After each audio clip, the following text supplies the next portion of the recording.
Hello and welcome to trade with Paradox. तो आज था फ्राइडे एंड अब कल से आई मीन 2 दिन बाद से हम नया वीक स्टार्ट होगा, नया ट्रेंड स्टार्ट होगा। तो उसको लेके हम बात कर लेते हैं कि क्या कुछ प्लान एंड क्या एक्सपेक्टेशंस हमें आने वाले मार्केट से रखना चाहिए।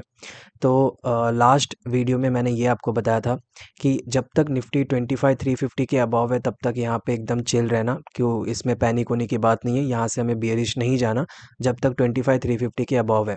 एंड आज एग्जैक्टली वहाँ से लास्ट कल के डे लो के यहाँ से निफ्टी ने सपोर्ट लेके आज यहाँ पे पॉजिटिव क्लोजिंग दी है।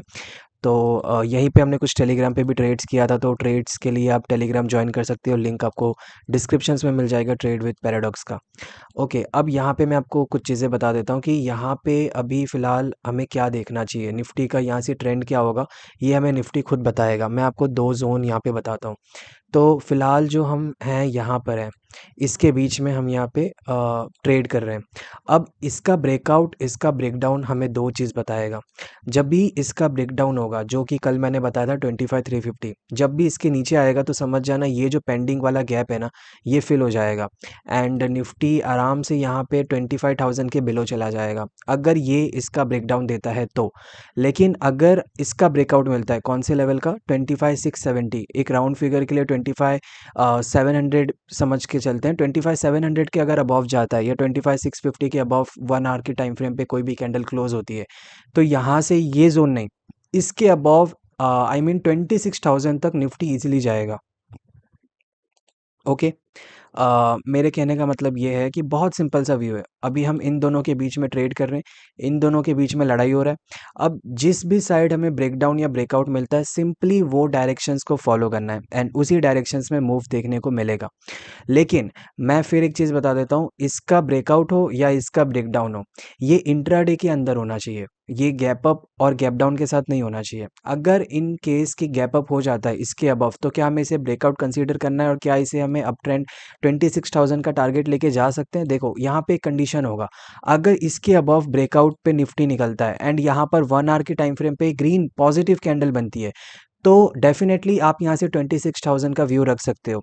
सेम अगर यहाँ पे मान लो कि 25,350 के नीचे ये होता है, गैप डाउन होता है, यहाँ से गैप डाउन होता है यहाँ पे, और यहाँ पे जब मार्केट ओपन होगा तो यहाँ से अगर हमें बियरिश जाना है तो हमें ये देखना है 1 आवर टाइम फ्रेम पे यहाँ पे बियरिश कैंडल क्लोज हो रही है कि नहीं। अगर ऐसा है तो यहाँ से निफ्टी फिर नीचे ही गिरेगा।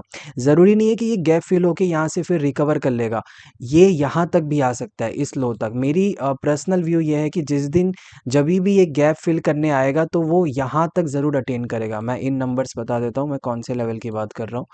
तो 25,650 के अराउंड, राउंड फिगर 25,650 के अराउंड आ जाएगा। Sorry 24,650, I am really sorry, 24,650 तक निफ्टी आएगा जब ये इसका गैप फिल करके नीचे जाएगा तो। ओके, अगर ये ब्रेक का सॉरी गैप डाउन के सिनेरियो में होगा तो, अगर इंट्राडे में करेगा तो मे बी ये गैप फिल करेगा और यहाँ पे स्लाइटली बियरिश रहेगा। लेकिन अगर गैप डाउन होता है और 1 आवर टाइम फ्रेम पे मे बी हो सकता है कि तब तक पूरा गैप ही फिल हो जाए, तो आप यहाँ पे ट्रेड क्या लोगे, है ना? तो यहाँ पर तब आप ये व्यू लेके चलना, 24,650 तक निफ्टी जाएगा। एंड सेम अगर यहाँ पे गैप अप होता है तो 26,300 टू 26,200 तक एक्सटेंड कर देना, मतलब 200 और यहाँ पर 200-300 पॉइंट हम एक्सटेंड कर देंगे। वो इस वजह से क्योंकि हम यहाँ पे गैप अप और गैप डाउन के बीच में फंस जाएंगे अगर ये इंट्राडे में नहीं होता है तो। अगर इंट्राडे में होगा तो 26,000 फॉर अपसाइड, और इसका कंप्लीट गैप फिलिंग होगा जैसे ही इसका ब्रेकडाउन होगा 25,350 का। तो आई गेस कि कंफ्यूज नहीं किया होऊंगा मैं, और मैंने आपको दो स्नैरियो बता दिया जो भी अभी करंट कंडीशन चल रहा है यहाँ पे। बाकी अगर बीच में कोई न्यूज़ आता है, न्यूज़ का इम्पैक्ट होता है, तो वो अलग बात है। उसकी उससे रिलेटेड वहाँ पे क्या करना है मैं टेलीग्राम पे हो सके तो एक बार अपडेट कर दूंगा। सो अगर कोई इससे रिलेटेड डाउट हो तो कमेंट्स में पूछ लेना। बाकी मिलते हैं नेक्स्ट वीडियो में। बाय।